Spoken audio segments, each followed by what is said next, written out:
오늘 성경을 본문을 읽었는데 오늘 본문에서 많이 나오는 단어, 4번이나 나온 단어가 있었습니다. 뭐죠? 예, 질투. 예, 그렇습니다.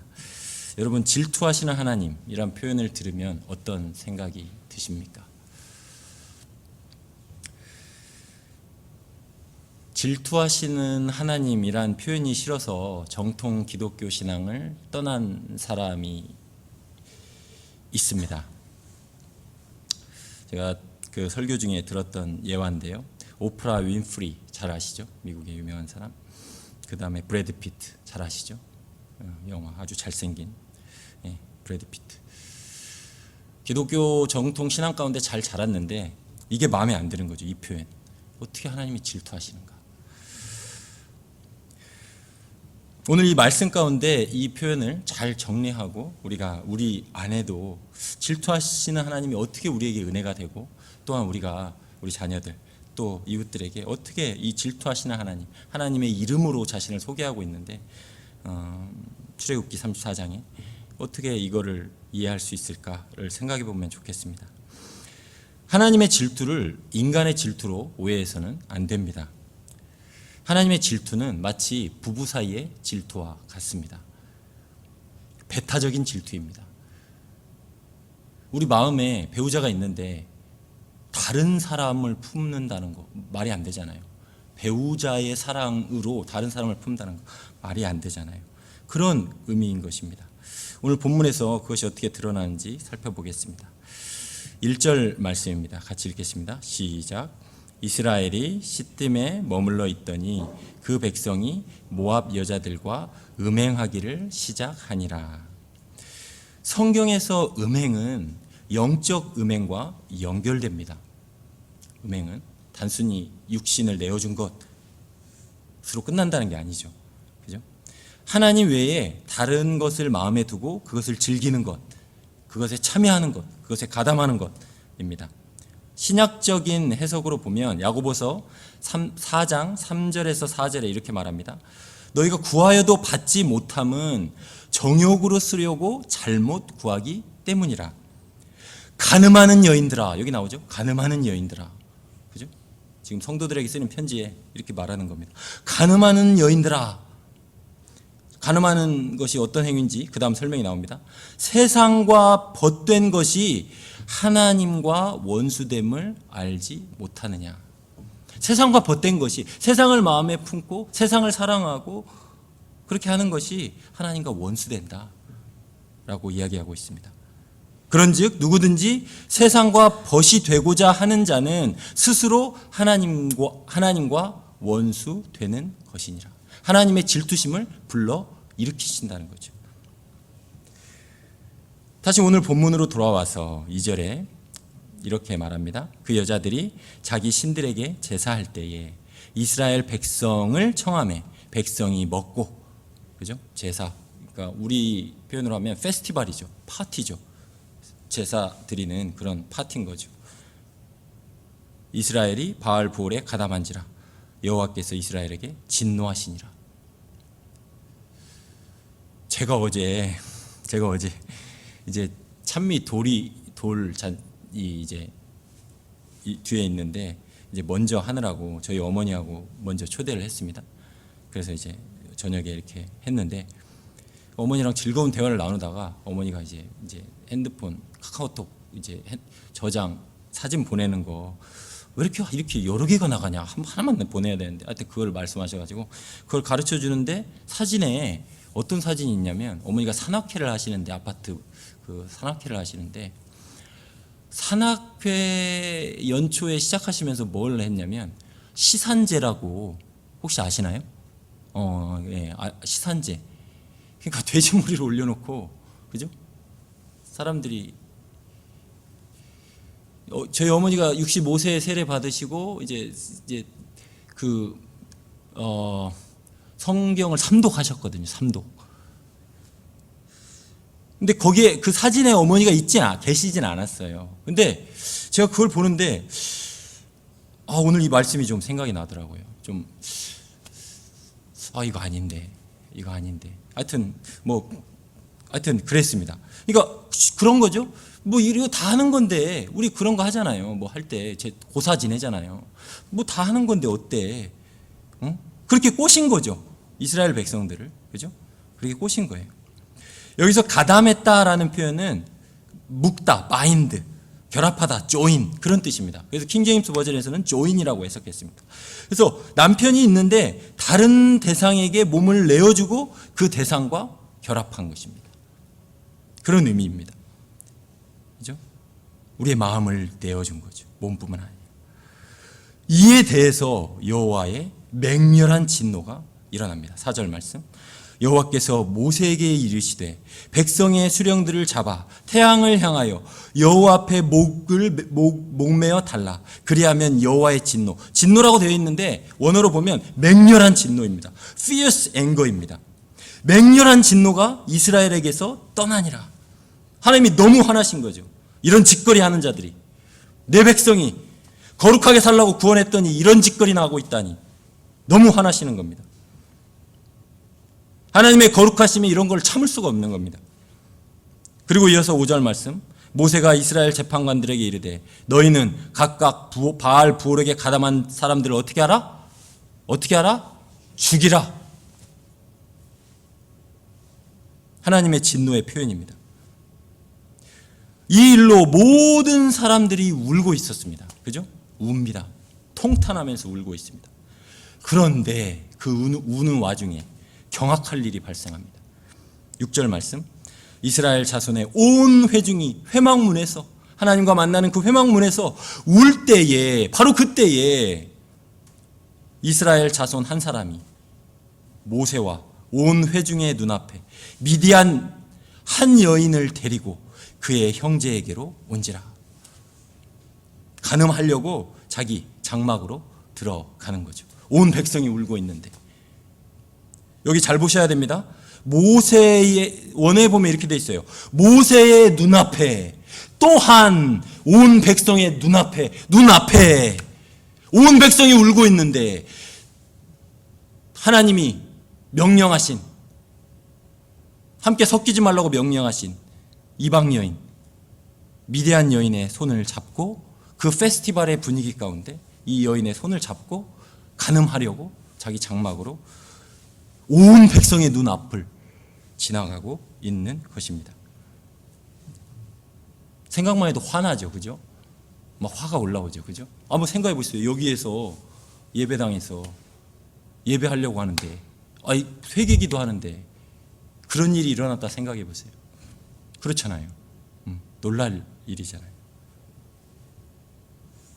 이때 주님의 마음을 품은 한 사람이 일어납니다. 7절 말씀. 제사장 아론의 손자, 제사장이라고 소개합니다. 제사장 아론의 손자 엘르아살의 아들 비느하스가 보고, 눈으로 봤습니다. 보고 회중 가운데서 일어나 손에 창을 들고, 주저함이 없습니다. 일어나 손에 창을 들고, 8절 말씀. 그 이스라엘 남자를 따라 뒤쫓아갑니다. 그의 막사, 그의 텐트로 들어갑니다. 그리고 이스라엘 남자와 그 여인의 배를 꿰뚫어서, 너무 성경은 잔인하고 자세하죠? 두 사람을 죽이니 연병이 이스라엘 자손에게서 그쳤더라.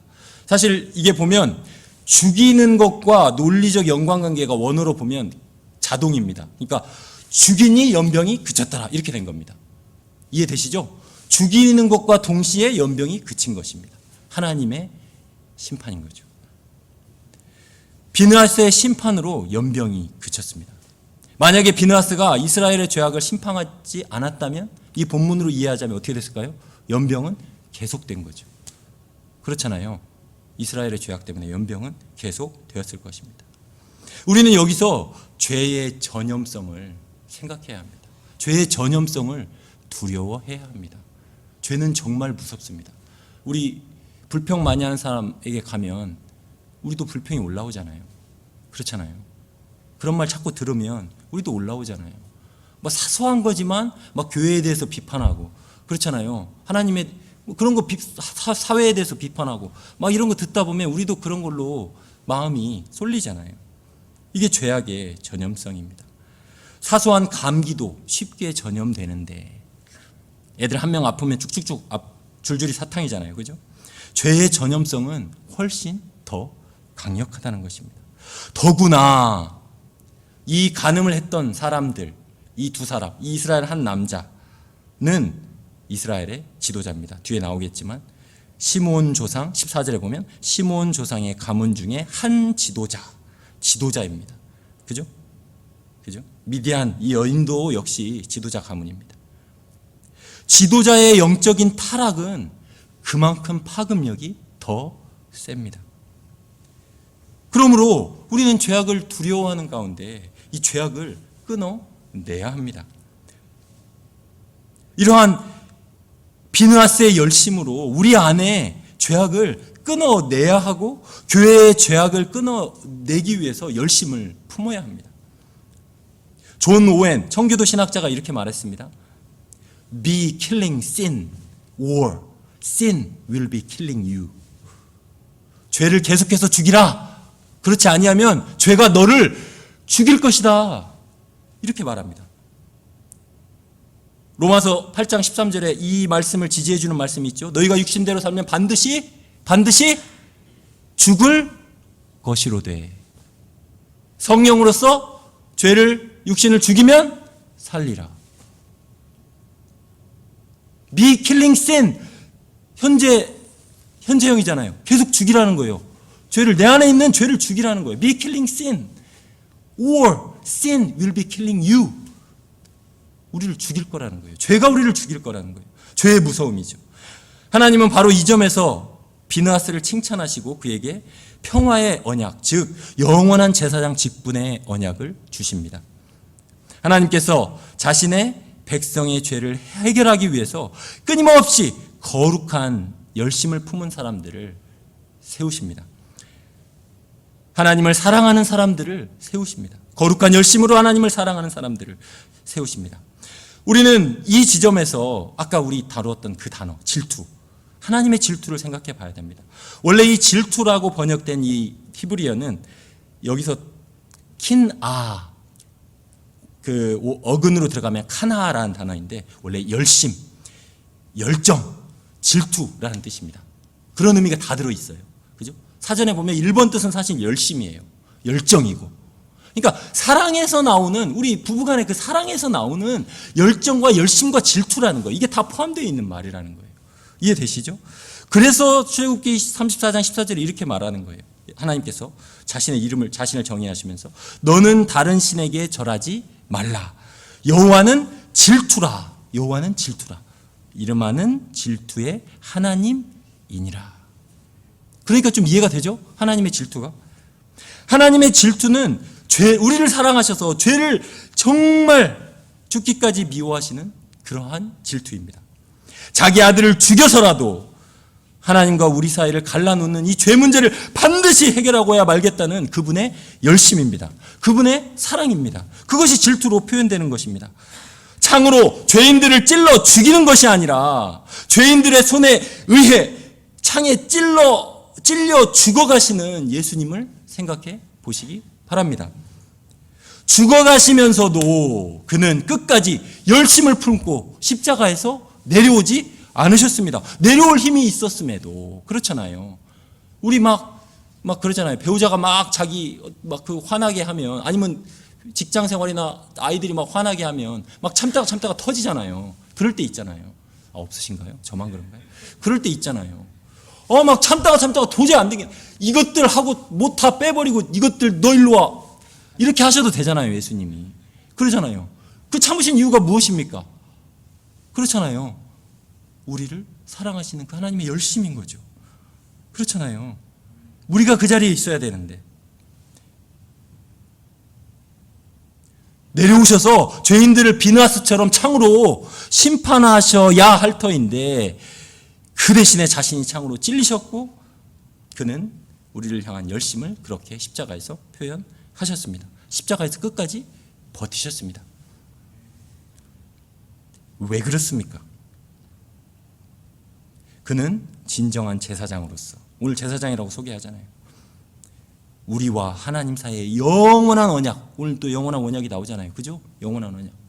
영원한 언약의 중보자로서 우리를 창에 찔려 심판하시기보다는 자신이 창에 찔려서 죄 문제를 해결하시고 우리 안에 내주하셔서 우리와 진정한 사랑의 연합을 원하셨기 때문입니다. 이러한 열심이 비느하스의 마음에 일어난 것입니다. 그는 하나님을 사랑했습니다. 하나님의 사랑으로 마음이 차 있었습니다. 그는 거룩한 이스라엘 백성의 캠프에서, 그것도 모세의 눈과 온 백성의 눈앞에서 미디안 여인과 간음하는 이러한 범죄를 도저히 용납할 수 없었던 것입니다. 모세가 음행에 가담한 자를 태양을 향해 여호와 앞에 목매어 달아 죽이라고 했을 때 그는 이 간음한 자를 보았고 그에게 하나님의 정의를 실행한 것입니다. 여러분, 이것이 너무 잔인하다고 생각하십니까? 막 두 사람을 창으로 찔러 죽였으니까? 그렇지 않습니다. 우리는 성경을 종합적으로 이해해야 됩니다. 종말론적 관점에서 이것은 신학적 용어로 침투윤리라고 합니다. 침투윤리. 우리가 종말의 때에 예수님께서 다시 오셔서 우리를 세상을 심판하실 때 일어날 일을 미리 보여주는 침투윤리인 것입니다. 지금 이 시대에는 이렇게 할 수 없죠. 그렇죠? 그러나 이 그림은 명확하게 보여주는 것입니다. 뭐를? 예수님이 재림하실 때에 일어날 무서운 심판을, 죄악 가운데 있는 자들에게 일어날 무서운 심판을 우리에게 미리 보여주시는 것입니다. 그때까지 하나님의 열심을 믿지 않는 자들, 하나님의 사랑을 거부하는 자들, 하나님의 열심의 최고의 표현인 십자가와 예수 그리스도를 믿지 않는 자들에게 임할 끔찍한 심판을 보여주시는 것입니다. 하나님을 마음에 두지 않고 죄악된 삶과 그로 인한 심판의 두려움이 온 백성에게 있음에도 부끄러워하지 않고 자기의 정욕과 욕심과 자기의 뜻을 고집하는 자들에게 임할 심판을 우리는 이 본문에서 생각해야 합니다. 우리 어제까지 보았죠? 발람을 통해 저주로부터 어떻게든 이스라엘을 보호하시는 그 하나님의 열심과 사랑을 받은 자들이 그 사랑을 가볍게 여기고 자신의 정욕을 추구하고 자신의 뜻을 추구할 때에 받게 될 심판을 두려워해야 한다는 것입니다. 하나님께서는 이렇게 심판받아서 멸망한 우리들을 위해 대신 예수님을 죽이셨습니다. 그러니 우리가 이것을 기억해야 됩니다. 그 사랑 안에서 예수님이 우리 안에 내주하시잖아요. 그죠? 아까 제가 로마서 8장 13절 말씀 읽었는데 우리 힘으로 할 수 없잖아요. Me killing sin. 우리 계속해서 죄와 싸워 죽여야 되잖아요. 우리의 욕망이 올라오고 내 생각이 올라오잖아요. 그렇잖아요. 그런데 그걸 우리가 할 수 없잖아요. 우리가 잘 아는 대로 로마서 8장은 성령장이잖아요. 그죠? 성령장이잖아요. If you live according to the Spirit, you will live. 너희가 성령을 따라 살면 너희가 살려니와. 그렇잖아요. 성령을 따라 행하면 죄를 죽일 수 있는 거죠. 우리 안에 내주하시는 성령을 의지해서 죄를 그렇게 죽여나가는 거죠. 그러므로 우리는 그것을 기억해야 하겠습니다. 그 예수님의 사랑 안에서 오늘도 성령께서 우리를 도와주신다. 뭘 할 수 있도록? 하나님이 가장 미워하시는 한 사람의 죄 때문에, 겨우 한 가지 죄 때문에 인류가 이 지경이 되었잖아요. 터키, 튀르키예, 시리아 지진의 고통을 우리가 왜 경험해야 됩니까? 우리는 파라다이스, 낙원에서 계속 살아야 되는데, 그런 존재로 창조하셨는데 왜 그렇습니까? 결국 한 가지 범죄 때문에 그런 거 아니에요. 죄가 그렇게 무섭다는 거예요. 죄와의 싸움에 우리가 그렇게 열심을 내야 된다는 거예요. 작은 죄악도 허락하지 말고 성령의 도우심으로 여호와를 위한 열심을 품고 죄악과 싸우시기 바랍니다. 비느하스와 같은 주를 향한 열정, 그러한 사랑을 부어달라고 기도하는 이 시간이 되었으면 좋겠습니다. 그러한 열심 가운데 승리를 경험하는 오늘 하루가 되기를 축원합니다. 기도하겠습니다.